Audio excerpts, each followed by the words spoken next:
वडोदरा महानगर पालिका में फर्ज निभाने वाले जो कर्मचारी है वो नई मेडिकल नीति से नाराज नजर आ रही है, जिसके मद्देनजर आज मोर्चा लेकर ये सभी कर्मचारी मामले की पेशकश के लिए पहुंचे थे।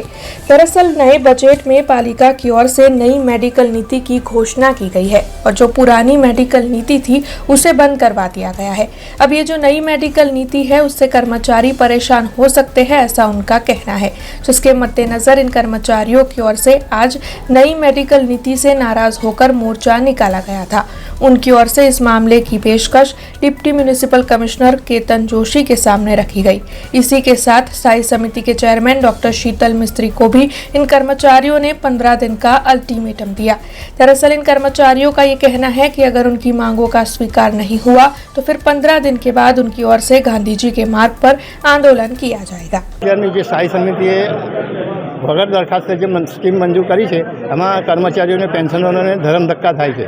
યુપીએસસી પર જાઓ ત્યાંથી ના મળે તો જન ઔષધિ કેન્દ્રો પર જાઓ, ત્યાંથી જે દવા જેનેરિક દવાઓ છે એની આડઅસર થાય છે અને કર્મચારીને એના રોગમાં કોઈ અસર થતી નથી।